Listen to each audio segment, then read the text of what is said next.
there, this is Eli for Ancestral Recall. Just doing a quick vlog. I want to talk a little bit about just a couple things that are coming up. First thing is, if you guys watched my Onslaught video, you saw me talking and I had some awesome playmats behind me. And they're not there now. Why? I'll tell you why. Because I have nothing really good to stick them to the wall to. Scotch tape is what I had, and that's what I used. And if you watch that video closely, you'll see the playmats actually move around. So I've got a good solution for that. I'm going to go get some thumbtacks and binder clips, and I will use the thumbtacks to mount the binder clips to the wall and attach the playmats to them. Because I really don't want to punch holes in my playmats. That kind of seems undesirable. But you'll see that next show. Anyway, the other thing I want to talk about is conspiracy. Yeah, I'm actually talking about a new set. I actually do spend a lot of time thinking about new sets. Although not as much as I used to, because I've been spending a lot of time on the show. But, you know, conspiracy looks like a ton of fun. I don't think I'm going to be trying to draft it competitively, but what does that even mean? The place where I usually play Magic these days, Redcap's Corner in Philly, West Philly. Redcap's Corner, they're going to be doing a bunch of drafts, and they're talking about possibly doing one-on-one matches with them. Although I know that none of these drafts are going to be sanctioned. I personally think that doesn't seem right. Just play group games. You know, forget about playing for prizes. Just open a bunch of packs and draft them, and have players keep what they keep. So I'm really excited to draft it and do, you know, free-for-alls. I'm sure there are a couple ways that they can modify them, such as attack left. Attack left is always a good way to avoid making too many unfair situations, although, you know, maybe you can attack anywhere, but you only get victory points by killing the guy to your left. That seems like a reasonable thing to do. So, talking about conspiracies in Cube. Now, I haven't learned all the names, but I know essentially what all these things do. And there are going to be some cubes that want conspiracies, and there are some cubes which are just totally not going to want them. The conspiracies, I think that should definitely be in consideration for a cube. I love the one that says, as long as you play every card that you drafted, you can tap 1 mana for any color. So basically, you can play anything that you draft. If you play everything that you draft. That's so cool. Yeah, that sounds like a ton of fun. Some other ones that I feel like are awesome. The Go First one seems like a cool conspiracy. You know, what is that worth?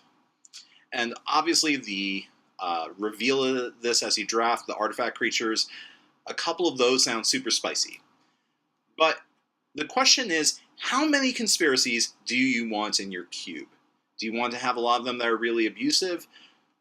Because I think once players know what they're doing with conspiracies, they can really get quite abusive. And if you guys have seen my cube videos, you guys know I generally prefer lower grade power formats, given a little more time to breathe, actually get some interactions between the players going. So the question is, what conspiracies do I want? Well, the ones I want are the ones that are going to create interesting interactions. I can tell you right now that one of the popular conspiracy draft strategies for these group games is someone's going to draft the conspiracy that says, you know, name a creature, and all creatures with that name have the Bird of Paradise ability. And then they also draft the common conspiracy, which starts off the game with a 0/1 defender creature in play. I mean, if you draft 4 of those and you give them all the BOP ability, I mean, that's like starting off with 5 free Moxen. That's crazy! That is definitely a strategy that I feel like some people are going to draft in Conspiracy. I feel like that is something I would never want to have simulated within my personal draft cube. I feel like for my draft cube, so my cube is 730 cards at the moment, and I think I'm going to load up on it. I'm going to put more in there. I definitely want to put that, the artifact, which when you draft it, you can reveal it and open up another pack. So that means my cube definitely needs to, well, no, it's 730, and generally speaking, it's used for 8-mans. But point being, I got off topic here. No script today. Yeah, so drafting with cube, I feel like you want 1 or 2 or 3 conspiracies in every draft. They come up occasionally, but they're nothing super exploitative, and they just add a little dash of flavor, because I feel like the scenario before, where I'm talking about the Bird of Paradise plus the 1/1 on turn 1 combination, just seems utterly broken. And there's so many ways that it can be broken. By the way, I was not at all surprised when Wizards said that they were going to ban, well, that conspiracies were banned for Commander EDH, because, yeah, that's obviously a broken format. EDH does not need to have more broken things. So anyway, yeah, my cube 720, I want 2 or 3 of them in every draft, not a ton. I feel like if you have a 360 cube, you want to have 2. You don't want a lot of them, so that way, you're telling your opponent that, yes, I have a conspiracy, but you're not telling them what it is. Too many conspiracies can definitely get ridiculous, and if it's just one conspiracy in the 360 cube, you're not going to know what it is. I mean, everybody's going to know what it is after the first time. So, yeah, I feel like you definitely want to have more than one, but I feel like they should be introduced slowly and cautiously. I'm not sure which ones I'm going to draft, which ones I'm going to put into my cube yet, but I feel like the one I definitely want first is the one where you play all your cards you can tap for any color. Alright, guys. Oh, the other thing I really wanted to mention is, yeah, I'm super pumped. I want 4 foil explorations for my vintage deck.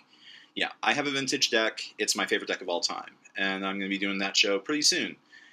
You got people who've known me for years know that that is my trademark deck. I will sit down with newer players and I'll say, here, take 3 turns, and then I'll start the game. And my deck does not destroy them. It doesn't automatically just roll people over. It's not that type of vintage deck. It is a controlling combo deck, but the combo element of it, I usually go off turns 5 or 6 or 7, or sometimes later, as long as I'm playing the control game, and the deck is well suited to play control. So, yeah. Anyway, that deck runs 4 explorations, and I really want foil ones, because the deck is almost as foil as it can be. I'm not rich. I mean, look at the budget for this show. Yeah, but I'm not going to get those foil Force of Wills, but I feel like 4 foil explorations, that is certainly attainable. So that is the number one thing I want out of that set. I'm also looking forward to drafting some Vintage Masters on Moto. Yeah, I've got some money saved up for that. So I'm excited to get that in a few weeks. Alright, guys. So I just made this video to respond to Milo the Great One, who has been talking with me on various comments over Moto. So Milo, I made this for you. And, well, not just for you, I made it for everyone else. So hope you enjoy it. Next up is going to be Legions. And if you... I am promoting my Onslaught video on Reddit. So if you guys see it there, please upvote it, as well as, clicking on it and watching it and liking and subscribing. Although, what are you doing watching this video if you haven't subscribed? I don't yell up and down about my news videos. I only talk big and get the word out about my main show. But I also put up a white cube profile, so if you guys want to see my thought process and design decisions while making that, go and check that out. Alright guys, that's it. This is Eli for Ancestral Recall signing off. Good games and good luck.